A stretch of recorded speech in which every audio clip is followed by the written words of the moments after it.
Շարունակելով սահմանադրական մեծամասնություն չվերցնելու թեման, ինչ է կարծում Տիկին Ղազարյան, պարոն Հովհաննիսյան, սա նշանակում է արդյոք, որ այն օրակարգերը, որոնք ենթադրում էին սահմանադրական մեծամասնություն, արկախվելու են, թե այլ ուղիներ, ճանապարհներ կգտնեք դրանք կյանքի կոչելու համար, օրենսդրական ճանապարհների մասն է խոսքը։ Ոչ մի բան չի արկախվելու,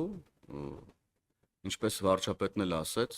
որոշակի դժվարություններ այո ստեղծվել են այս իմաստով, բայց մենք շարունակելու ենք ուրեմն մեր օրակարգերով առաջ շարժվել եւ միանշանակ մենք կգտնենք լուծումներ, ուրեմն այն փոփոխություններն իրականացնելու առումով, որոնք ենթադրում են նոր սահմանադրության ընդունում։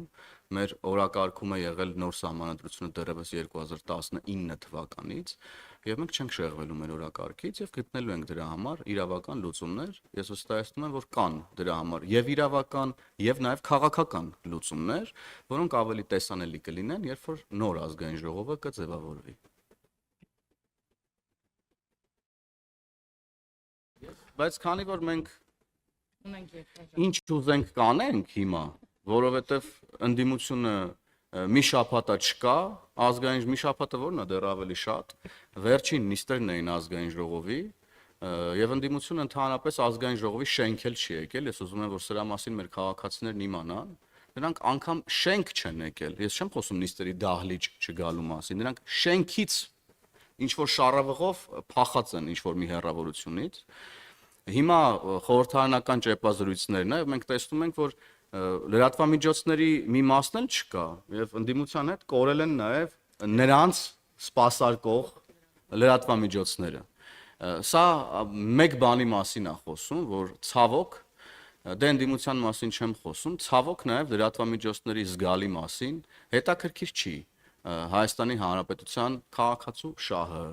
Հայաստանի Հանրապետության օրակարգը, այն կարևոր հարցերը, որոնք հուզում են Հայաստանի Հանրապետությանը։ Բազմաթիվ նախագծեր են քննարկել սոցիալական բնույթի, տնտեսական բնույթի, հարկային ոլորտին վերաբերող, արտաքին քաղաքականությանը վերաբերող, ոչ մի բան չկա։ Եվ ահա ես տեսնում եմ, որ հենց նոր Դաշնակցության ներկայացուցիչ Քրիստինա Վարդանյանը եկել է, որ ուրեմն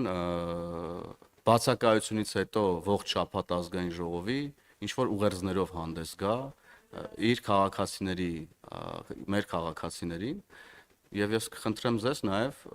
այդ հարցադրումները ուղեք Դաշնակցության ներկայացուցիչ Քրիստինա Վարդանյանին, ովքեր նորից մանդատ են ստացել, ինչպես հակակոռուպցիոն կոմիտեն ասում,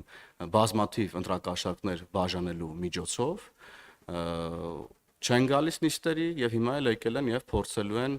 ինչ որ թոս փչել մեր քաղաքացիների աչքերին։ Ես կխնդրեմ նաև հարցնեք Քրիստինա Վարդանյանին, թե ինչպես են պատկերացնում իրենց հետագա համագործակցությունը պատերազմի եռագլուխ կուսակցության մյուս ներկայացուցիչների հետ, խոսքը Սառուկյան Գագիկի, Կալուգացի օլիգարխի մասին է,